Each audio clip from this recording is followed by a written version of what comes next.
Здраво на сите. Чест ми е да ве поздравам во првото лайв интервју на Макспорт.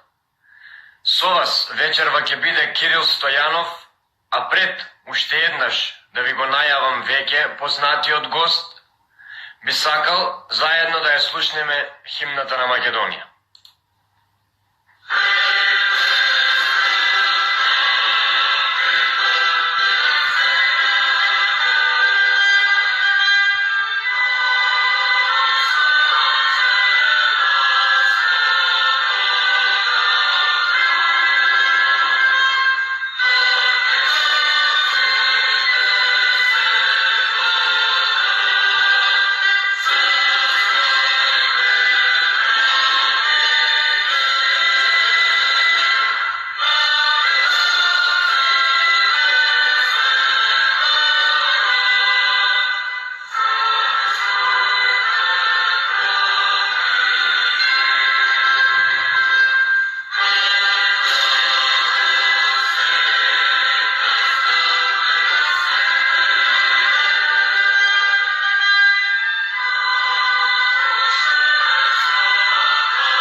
Лайв серијалот на Макспорт е новина која ја внесуваме на нашата страна. До сега интервјута имавте можност да ги читате во пишана форма. Од денес почнува една нова епизода на нашата страна, тоест импровизирано Макспорт карантинско студио. Долго време се двоумевме кој да биде наш прв гост. Меѓутоа се сложивме сите заедно дека наш прв гост мора да биде играчот кој е секогаш отворен за соработка со нашата страна, без разлика дали се работи за тек на сезона, за ек на подготовки. Никола е секогаш спремен да соработува со нас. Затоа вечерва, сега ќе се обидам да го вклучам, најдобриот македонски одбојкар, капитенот на нашата репрезентација, Никола Ѓорѓев.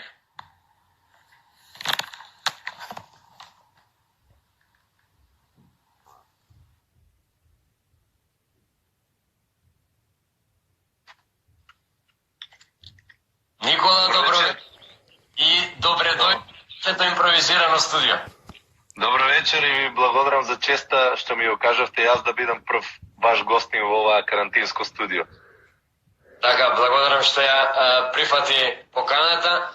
Вечерва ќе зборуваме на повеќе теми. Денес си играч во германската лига, капитен на нашата репрезентација, меѓутоа ние ќе ги опфатиме и твоите почетоци и патот како стигна до капитен на нашата репрезентација, меѓутоа со оглед на околностите во кои се наоѓаме, сакам да те прашам најпрвин како си, како го поминуваш своето време и успеваш ли да останеш спортист во вакви услови? Па да, добро, за сега добро. Јас се вратив во март, бидејќи лигата ја затворивме многу брзо и по завршувањето на лигата дојдов овде и бев 15 дена во карантин. Бев изолиран скроз и подоцна се приклучив кон моето семејство. Секако дека овој карантин колку е лош, бар за нас спортистите е подобро, бидејќи успеваме да тренираме. Јас секогаш може да кажем дека секојдневно работам, без разлика дали ќе биде тоа велосипед кој што го имам дома или малата импровизирана теретана која што ја направивме со брат ми. Нема многу работи, меѓутоа имаме ластици, TRX, мали текчиња, така да со помош на мојата фитнес инструкторка од Германија, која што ми даде некои вежби да работам, успеваме колку толку да се одржуваме во форма. Секако дека таа форма не е некоја огромна, бидејќи немаме допир со топка, меѓутоа мислам дека и добар одмор по овие 7-8 години кои што нон-стоп сезона репрезентација добро ќе ни дојде. Да, и малку поминато време со семејството после долго време. Така е. Тоа бидејќи лани во Јапонија во Германија имавме проблем со виза, не успеа да добијат виза, така да сега сум тотално фокусиран на нив. Никола, потекнуваш од Струмица, од најодбојкарскиот град во Македонија, па би сакале да слушнеме како ја најде одбојката како твој спорт и каде всушност, во кој клуб започна одбојкарската приказна на Ѓорѓе? Па така, јас сум кажал многу пати и сега ќе го кажам дека јас, татко ми беше председател на одбојкарскиот клуб жени Македонија Техно Интер тогаш беше, Македонија Југошпет, не знам точно, не се сеќавам, и јас, тоа беше сезона 93-94, кога тие беа шампиони, јас секојдневно бев на нивниот тренинг, мислам, збирав топки од страната, така да јас тука се случи првата љубов кон одбојката. Веќе 1996 година јас бев на првиот тренинг, тоа беше во ОК Македонија, под чиј тренер беше Стево Вета, а додека пак во пето оделение јас направив тој трансфер од ОК Македонија во ОК Струмица. Интересно е што во шесто оделение почнав да тренирам и фудбал во екипата на ОК Беласица и мојот ден буквално се состоеше, значи одев на школа Савајле, во 1,5 имав тренинг со пионерската екипа на ОК Струмица, а додека во 3 часот имав тренинг со пионерската екипа на фудбалскиот клуб Беласица. Искрено во тие моменти многу го засагав повеќе фудбалот и едноставно ми беше поинтересно да играм фудбал, многу брзо напредов, играв позади, централен бек и одиграв и некои официјални надпревари. Меѓутоа мислам дека Кире Речлиев тогаш увиде дека малку повеќе ескивирав од одбојкарските тренинзи, а екипата на ОК Струмица фалеше техничар. Јас во тоа време играв техничар, така да во шесто оделение успеав, тој ме викна да идам во првата екипа, да тренирам со првата екипа на ОК Струмица и тука веќе работите ептен се смени, а го остави фудбалот на цело и отидов да играм одбојка, секако техничар.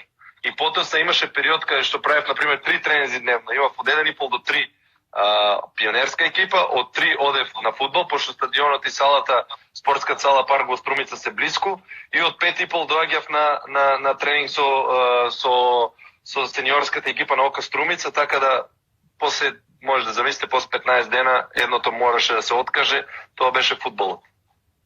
Одлично. А толку млад, а веќе вклучен во повеќе спортски активности, пред твојот прв интернационален предизвик во Крагуевац беше дел од екипата на Струмица која, ако не се лажам, заврши на втората позиција во Македонија.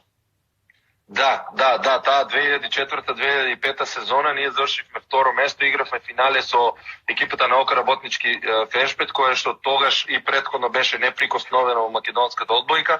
Меѓутоа, она што беше интересно е дека ние успеавме да финалето заврши 3-1 во победи, значи успеавме да победиме една утакмица во Струмица 3-0 и бидејќи одеше една утакмица во Скопје, 2 во Струмица, 2 во Скопје.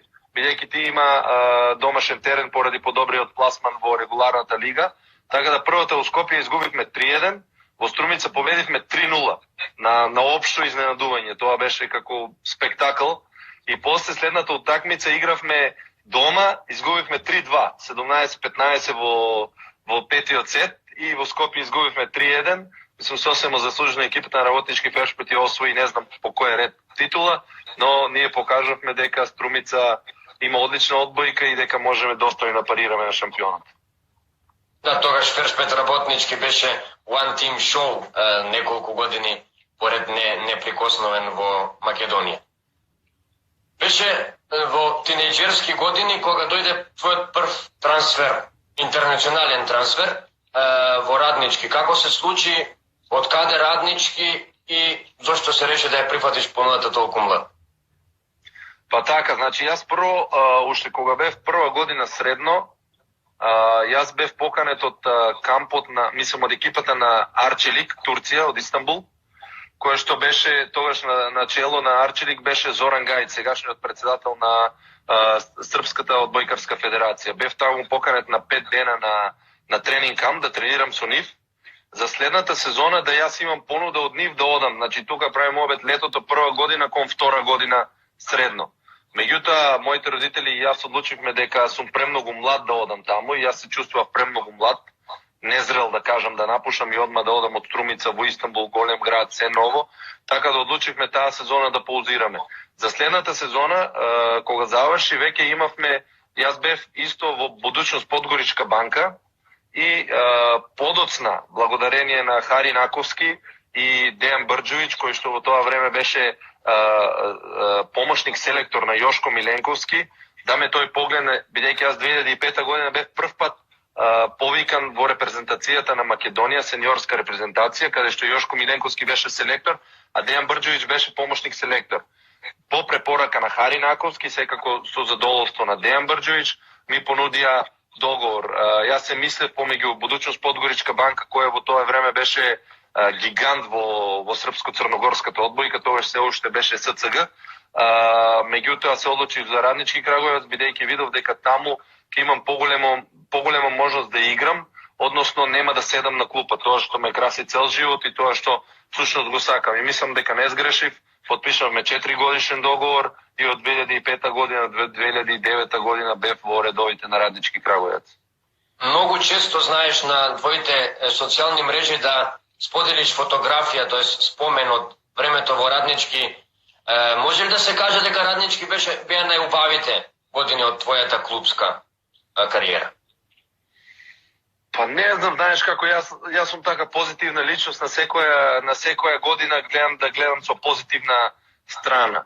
Секако дека Раднички Крагуевац беше нешто ново за мене, беше една нова средина, нова, иако е тоа, нели, Србија близок народ до нас, и јас го обожавам тој народ и поминав прекрасни 4 години, сепак јас бев 17 години, имаше многу моменти на, да кажам, на проблеми, анксиозност, нервоза, дали ќе успеам, нема да успеам, како ќе биде и меѓутоа најсреќен сум бидејќи успеавме Раднички да го ставиме на мапа на српската одбојка, бидејќи уште првата година кога отидов не можевме, се уште беше СЦГ, не плеговме во плейоф, меѓутоа во втората година завршивме први на табелата, за да третата година освоиме куп и изгубиме тоа фамозно финале кога водевме 2-0 во победи 3-2 со Црвена звезда и за следната година да успееме да освоиме титулата. Затоа може да кажам дека тие денови во Раднички Крагуевац ми се најдраги, бидејќи успеав да ги освојам и првите трофеи. Секако и индивидуални трофеи и клубски трофеи, што ми се уште многу побитни за мене. Да, после Раднички следуваше кратка епизода во Италија, кога ќе се спомне одбојка, веројатно сите ги асоцира на италијанската лига, бидејќи станува збор за најсилната лига. Зошто траеше една сезона, промашен клуб, подобра понуда или? Не, видите, значи јас веќе кога одиграв тие 4 сезони во Раднички Крагуевац, исто како 2005 година кога осетив дека едноставно јас ако сакам да бидам професионален, ако сакам да се занимавам професионално со овој спорт, јас мора да направам жртва и да ја напуштам Македонија. Така во таа 2009 година кога го освоив купот, кога го освоив првенството на Србија, кога бев најдобар поентер, најдобар сервер, MVP на лигата, гледав дека едноставно мене ми треба нов предизвик, односно јас мора да менувам оваа средина. Моја желба уште кога започнав да се бавам со одбојка, беше мислам, претходно да спомнам, беше таа Олимпијада во Сиднеј 2000 година, кога Иван Милковиќ ја освоја титулата, а Иван Милковиќ направи шоу во финале, така да Иван Милковиќ ми беше мене идол. А Иван Милковиќ во сите тие овие денови кога јас растев години, Иван Милковиќ играше во Италија во тимот на Лубе Банка Мачерата, така да јас имав некој сон во мојата глава дека прво сакам да одам во Србија, а подоцна да одам во Италија. И во тоа лето 2009 година ние, да кажам, јас имав некои понуди, меѓутоа не беа толку интересни, да кажам, од некои сега јас како MVP на Српска лига, најдобар поентер титула, например другите српски играчи кои тогаш беа одма правеа трансфер во Италија. Сега јас сонував дека јас може да направам трансфер во Италија. Во тоа лето 2009 година ние за прв пат заедно со помош на татко ми и фамилијата подпишавме договор со менаџер. До тогаш не знаевме како да тие работи, не бевме толку вклучени, него се беше на љубов, на игра. И тогаш подпишавме и здравје, менаџерот успеа да ни најде клуб во Италија. Меѓутоа, јас во Италија, да кажам, не знаев дека кога се подпишува во Италија, подпишува прва постава и втора постава. Значи ти одма од почетокот си деклариран дали си у прва постава или си у втора постава. Мене тоа во тие моменти не го знаев јас тоа. Така да, кога отидов таму, јас веќе бев ставен за втора постава. Друга ствар која беше многу битна е што јас не бев запознаен дека во Италија, кога ќе стигнеш таму, се прави мовет, јас бев 20 годишно момче. Кога ќе стигнеш таму, дефинитивно ти мора да одиш 90% спремен. Значи ти мора да бидеш спремен, додека ние овде на Балканот и Србија и Македонија прво одиме на планина 20 дена, трчаме тегови, базични припреми, па тек онда влегуваме во сала. А во Италија не. Јас отидов тотално неспремен, што беше голема моја грешка. И знаете како си втора постава, неспремен, треба време да дојде за да влезеш во играта. Подпишав 4 годишен договор, јас бев најавувам како проект кој што треба како во Крагујевац да дојде после 2-3 години, не одма првата година. Меѓутоа првата година јас гледав како стојат работите и реков дека јас сакам да играм. Така да многу лесно најдовме начин и клубот ме разбра. Јас реков мене ми е многу во Италија, прекрасна земја, прекрасна лига, НБА лига, најдобрата лига. Меѓутоа јас сакам да играм, не сакам да седам на клупа. Така да тука успеавме да најдеме добар заеднички јазик и со менаџерот и со клубот во Италија, успеавме да го раскинеме тој договор, за да јас малку почекам, меѓутоа најдем клуб каде што ќе играм и ќе може да ги покажам моите квалитети. Замина во Турција, земја во која требаше да одиш многу порано, подоцна беше најдобар поентер во Турската лига. Мислам дека со твојот клуб освоивте и европско надпреварување.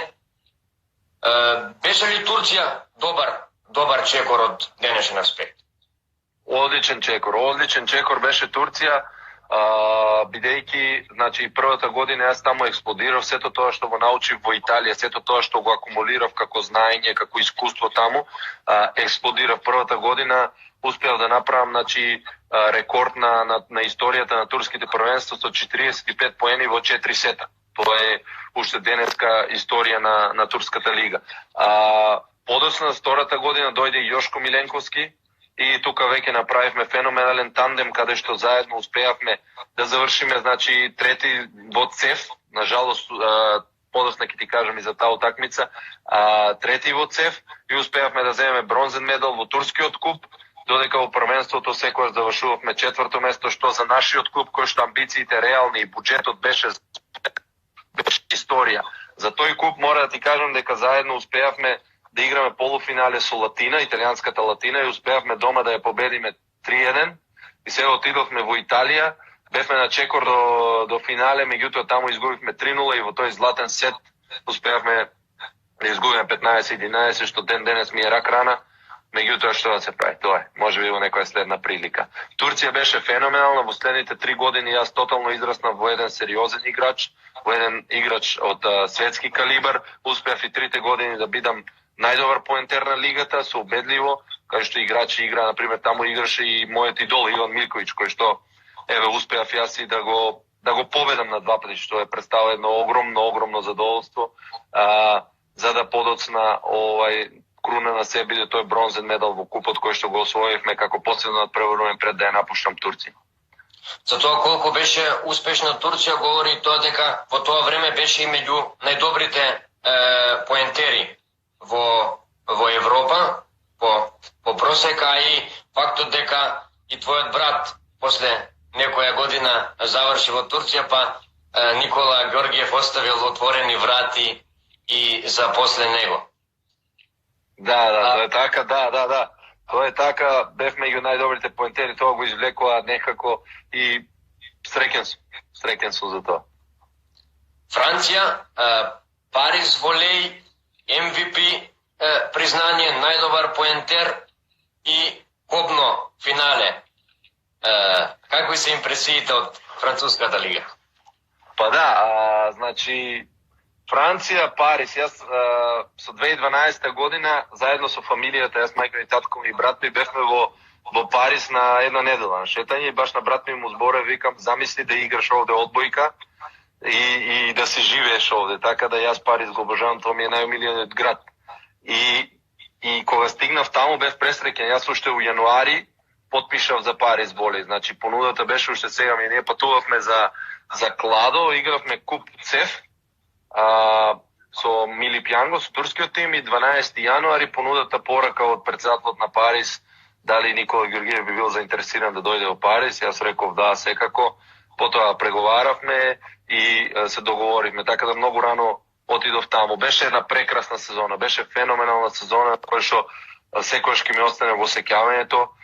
Пред се, бидејќи некако беше една многу опушена атмосфера, немаше никаков притисок, секој си ја знаеше својата работа, знаењето на играчите беше огромно и нашата цел и нашата фокус беше кон таа титула, ништо не нас задоволуваше.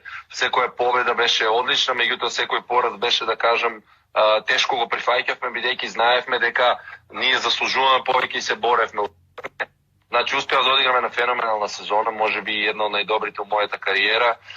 Го добив тоа MVP признание во кое што јас уствари и не знаев дека бираат MVP, него едноставно еден ден отидов на тренингот и дојдоа играчите честитки и јас сега фала, ама што е честитки? MVP на сезоната. И сега ја мислев некој весник го дава, некој вебсайт го дава, нема појма, фала, кој вебсайт, дај да прочитам.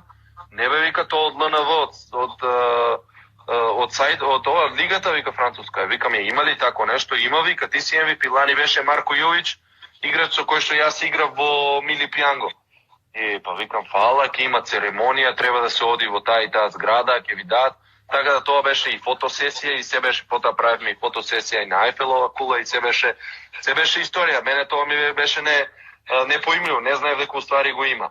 А за да дојде до тоа финале, во кое што е најтешкото финале во мојата кариера и мислам дека најтешкото кој ќе опамнам, игравме против Тур, екипа која во тоа време, Париз и Тур е, да кажам, да го објаснам, Ел Класико. Значи, као Реал и Барса во Франција. Значи, тоа се двете екипи што не се сакаат, ривалитет огромен, Париз има освоено не знам колку титули, Тур сега трча да го стигна кон титулите. Игравме финале, игравме во Париз, меѓутоа не во салата во која што трениравме, игравме во огромна сала, дали се викаше Пиер Кубертен или не знам точно. И се попуни процето време, а тоа беше 9 мај, и таму се прави една утакмица и се игра, да кажеме, во 2 часот е втора лига финале, во 5 часот е жени финале А лига и ние во 8 часот како јаготка на торта, да кажем. И отидовме тамо 2-0.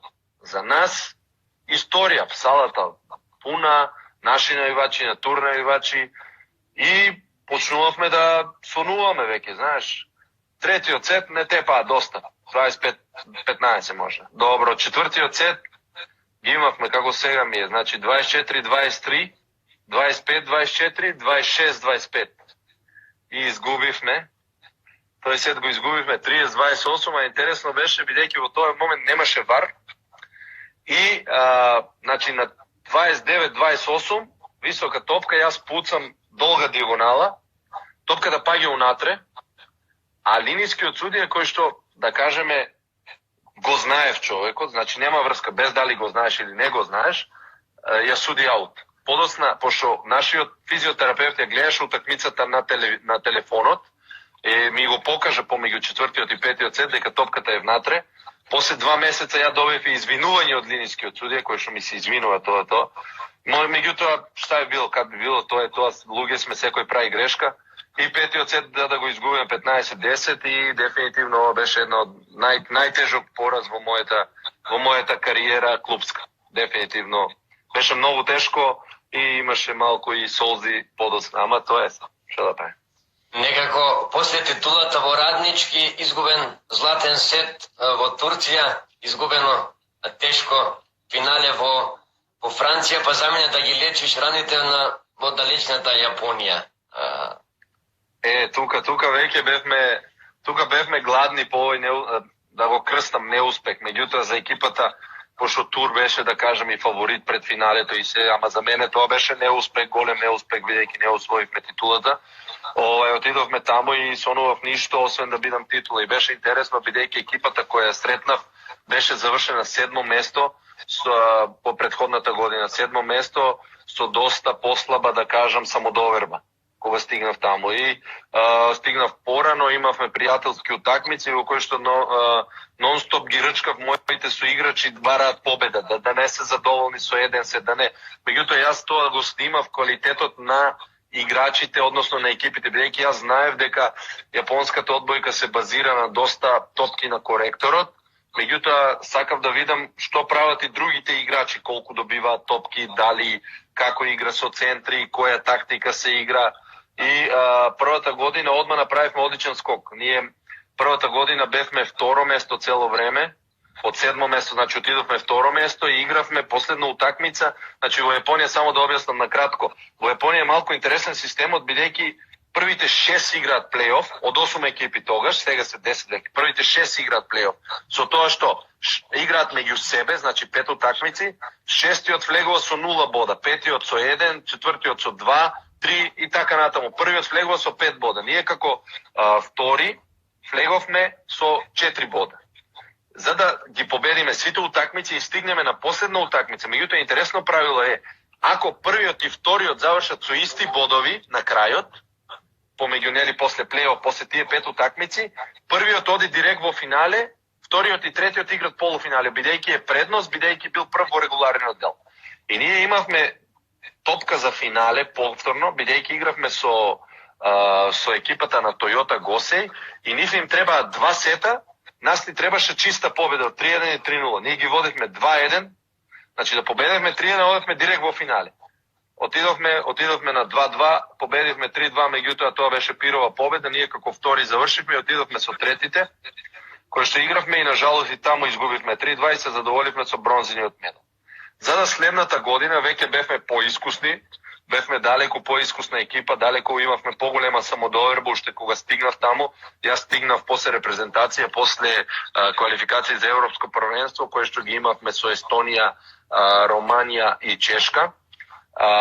И стигнав таму, отидовме директно во Кореја на припреми, видов дека екипата е веќе спремна за златен медал. Одигравме едно феноменално првенство, успеавме да освоиме, сега мора да кажам дека се враќа, бидејќи во финалето на Царскиот куп успеавме да анулираме 4 или 5 меч топки за финалето. Значи губевме прво 14-12, па се вративме на 14-14.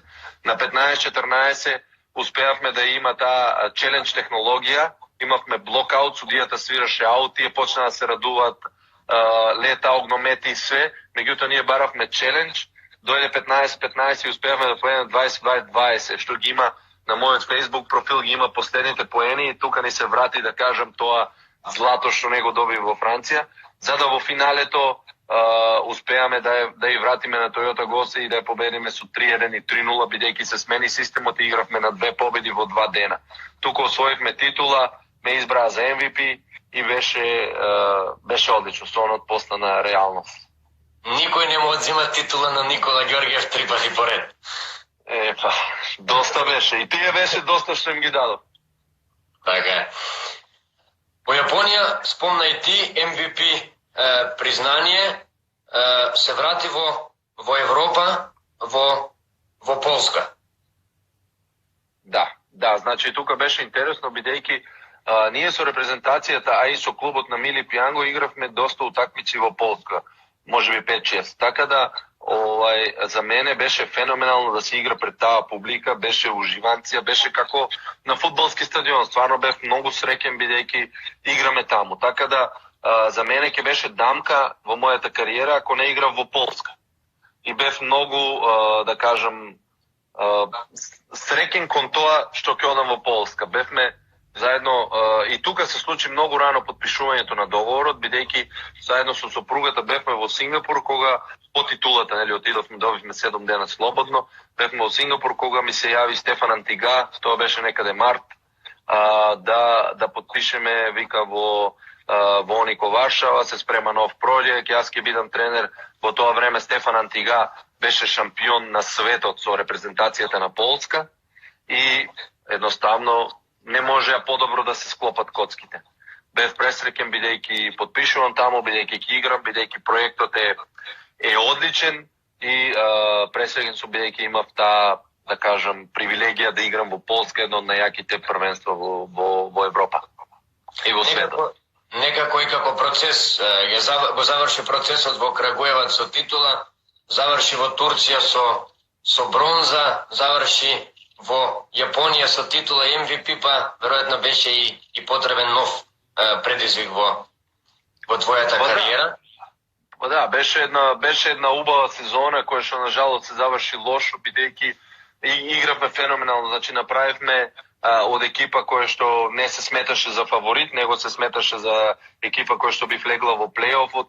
Ние успеавме да завршиме полусезона на 3-то место, нон-стоп да се држиме на 4-то место, меѓутоа на жалост во втората полусезона, бидејќи морам да кажам дека ни се случија доста повреди, главни втори операција и центарот скрши прс, така да имаше моменти кога трениравме по 7 луѓе на тренингот и тоа сето дојде за наплата подоцна, каже во втората полусезона не успеавме да ние успеавме да победиме, меѓутоа се со 3-2 противници кои што би требало да ги победиме. Беше интересно бидејќи ние не влеговме во плейоф и завршивме 7-мо место, а оние што беа 5-то место има 18-12 победи, а ние со 7-мо место имавме 20-10 победи, но за еден бод не успеавме да влеземе во плейоф, така да на жалост лошо се заврши. Ама тоа е што е, повредите си го зема пехот. Да, тоа е затоа што од бојката постои чиста победа и победа во 5 сетови која носи 2 поени. Да, кој што се нарекува тајбрек, видов во прашањата. Кој се нарекува тајбрек, тоа е значи кога играме 5 сета и онда бодувањето оди 2 поена за победникот, а 1 за поразениот тим. Така. После Полска и настапот пред жешката полска публика, реши повторно да се вратиш во Јапонија, меѓутоа во друг тим, во тимот на Осака, каде што се задржа една сезона. Да, значи, така, искрено јас по карактер сум доста нестрплив човек, така да може да видите дека и јас едноставно првите понуди кои што ќе ми се допаднат одма ги прифаќам. Не чекам многу. Значи, екипата на Сакаи Блейзерс беше прва која се јави доста рано во тој период кога бев во Полска. Мора да кажам дека и играњето во Азија донесува и доста финансиски е добро, да кажем, можеби малку подобро за разлика од Европа. Така да екипата на Сакаи Блейзерс беше една одлична екипа, меѓутоа не успеваше да влезе во плейоф. Не успева да ги подредат коцките. А во историјата на јапонската одбојка никогаш не постои странец кој што освоил титула со 2 екипи. Значи, постои странец кој што освоил 2 пати, 3 пати во една екипа, меѓутоа во 2 екипи не успел. И јас се надевам дека со екипата на Сакаи Блейзерс тоа ќе биде еден, да кажам, бар 2 години период, кој што ќе успее како во Тора Јаурс првата година да ги дигнам, за да втората сезона одиме на титула, одиме да освојуваме. И првата година ние успеавме со екипата на Sky Blades да направиме 15 победи, 12 порази. И мора да истакнам дека исто кога стигнав таму, екипата беше 7-мо место и екипата беше во, да кажам, не со толку голема самодоверба. Така да успеавме во таа прва моја сезона и единствена, што ќе се покаже подоцна, да влеземе во плейоф, да успееме во плейоф да направиме, пошто ние како 6-то место влеговме со 0 бода, успеавме да направиме 4 бода да победиме 3-1 и да изгубиме на 3-2, кое што на жалост повторно звучи шесто место. Меѓутоа, бидејќи тренерот и вториот тренер кој што беше, да кажем, бразилец, таму во Сакај Блейзерс било политика на клубот со 3 години да имаат да се дадат на тренерот да направи резултат. Тие 3 години веќе истекува, беше последна, така да сите си отидовме, значи и тренерот, и вториот тренер, и јас, и така донесоа се нови играчи, нови тренери и тотално нова стратегија. Го спомна финансискиот дел на понудите, ја спомна твојата нестрпливост. Што е тоа, кој е пресудниот фактор при одлучувањето за кој тим ќе го одбереш? Проектот кој ти го нудат, финансискиот дел, ростерот на играчи, тренерот кој ја води екипата? Значи, најбитно ми е проектот.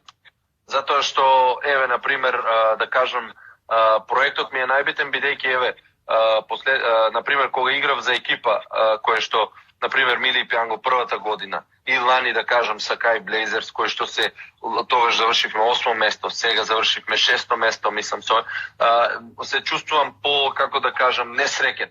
А додека кога играм за титула и кога играм за да освоем нешто, кој имам императив, тогаш се чувствувам многу посреќен, многу поагилен, многу мотивиран за тренинг, имам своја цел која следам и едноставно тоа ме прави многу посреќен. Значи, дефинитивно, проектот, тоа ми е најбитно. Затоа и еве да кажам, го избрав и Фридрихсхафен, кој што представува еден сон за мене од детство, бидејќи во 2005 година, кога беше Final Four на Лига во Грција, во Солун, беше домакин Ираклис, заедно со мајка и татко ми и брат ми отидовме да ја гледаме и таму беше екипата на Фридрихсхафен, која беше многу симпатична екипа.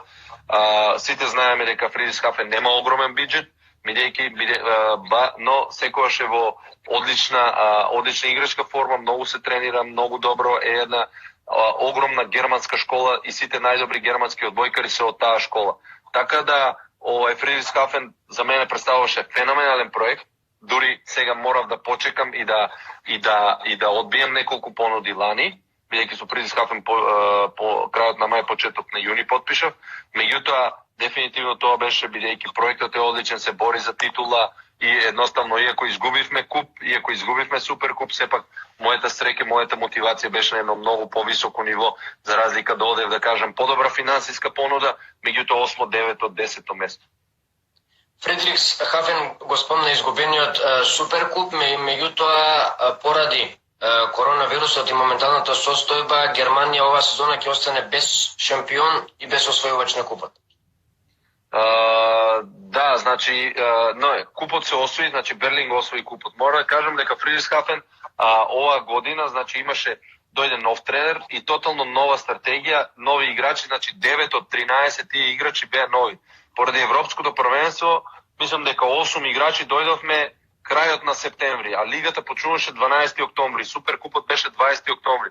Ние немавме време уопште да потренираме, немавме време ни да се видиме, бидејќи игравме 3-4 утакмици пред суперкупот, бевме нонстоп патување дома, утакмица, патување суперкупот и тој суперкуп на 20 октомври го изгубивме со 3-0 од Берлин, беше спектакл, игравме на ледена подлога, што беше прв пат во историјата и беше стварно многу убаво. Нажалост бев тажен и бесен, бидејќи не успеавме да победиме, бидејќи тоа ми е втор суперкуп кој го изгубив.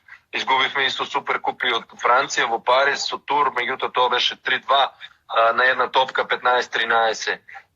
Така да, меѓутоа овде беше реалноста беше таа, бидејќи Берлин играше втора година со тотално иста екипа како доаѓаше како шампион на Германија и го освои суперкупот. За да подоцна ние се пласираме во четврт финале на купот и доаѓа жребка на телевизија, треба да се игра одма на 20 ноември и на нас најмалку што ни одговараше да го добиеме Берлин, бидејќи ние се уште не бевме уиграни, се уште ни требаше време да се најдеме, со кој ни падна Берлин повторно во четврт финалето, а не знам, вие веројатно знаете дека во Германија тоа се 4 екипи добри, другото не е толку добро, и од тие 4, да кажем, Берлин и Фридрихсхафен се најдобрите во историјата на германската одбојка. Така да Берлин Фридрихсхафен е исто така едно ел класико кој може да го кажам, меѓутоа еве оваа година и двата двобои ги доби Берлин. Така да беше интересно како се заврши, бидејќи ние си трениравме, ние баш требаше да пътуваме 15 марта и да играме со Берлин. Ние бевме на иста позиција, второ и трето место со екипата на United Volleys Франкфурт. Имаш уште 2 кола до плейофот. Таму играат првиот осмиот, вториот седмиот и така. Ние бевме второ и трето место, беше сигурно дека со нив ќе играме полуфинале. Меѓутоа, се сакавме да завршиме втори, за да ги имаме дома на домашен терен во полуфиналето. Меѓутоа трениравме, беше четврток, сабота требаше да патуваме за Берлин, а недела да играме утакмицата со Берлин. Од кога завршивме тренинг, си отидовме дома и само стигна порака во WhatsApp групата дека лигата е завршена. Се гледаме утре во 11 часот на состанок. На состанокот ги утаначивме деталите за се, за исплаќање, за ослободување, кој кога може да си оди. Договорот ни трае до 31 мај, може да седеме до 31 мај во Фридрихсхафен, нема никаков проблем. Меѓутоа јас побарав што побрзо да се вратам, бидејќи сакав да го поминам тој карантин 15 дена самоизолација за да почнам бидам со семејството. Така да нема шампион, а за европските купови подосна ќе се одлучува. За сега нема никаква информација. Со моменталната позиција, Фридрихсхафен има излез во ЦЕФ купот на Европа, така? Па да, јас мислам чак дека они според квалитетот и според она што го имаат како ранкинг од минатите години, ќе играат Лига на шампиони. Прилично сум сигурен во тоа. При подпишувањето на договорот мислам дека се работи за 2 годишен договор со Фридрихсхафен, ќе те гледаме ли? Не, една година, да. Па сега јас одам во тие години, знаете, меѓу 28 до 34 години, се подпишува на една година, па ако се задоволни или ти си задоволен, продолжуваш, не продолжуваш, а додека пораните години се подпишува на поголем договор, бидејќи си помлад или повозрастен, за да се осигуриш, иднината и да не се секираш, бидејќи имаш семејство. Така да јас од суштина сега нон-стоп подпишувам една нон-стоп. Тоа ми е и желба, така и сакам. Ако се чувствувам убаво и ако ми е добро, лесно ќе продолжиме. Ако не се чувствувам добро, тогаш ќе барам нешто ново и така. Ќе се вратиш во Италија да ја довршиш работата од 2010? Па искрено би сакал да се вратам во Италија. Тоа ми е желба. Меѓу нас, мислам, не е и тајна. И лани јас имав и не стигнав 2 понуди. Меѓутоа, на жалост, знаете како, таму во Италија повеќе веруваат на играчи кои што се играле во Италија, така да лани за малку не отидов таму, бидејќи на жалост или да кажам на среќа сега поради коронавирусот и се во Италија не ме одбра мене, туку одбра играч кој што играл во италијанската лига, тие двата клуба. Така да сега оставам тоа прашање отворено. Јас искрено би сакал да се вратам во Италија, па да видиме дали тоа ќе се случи или ќе остане само желба. Од Струмица до Фридрихсхафен, Германија е клупскиот пат на Никола Ѓорѓиев.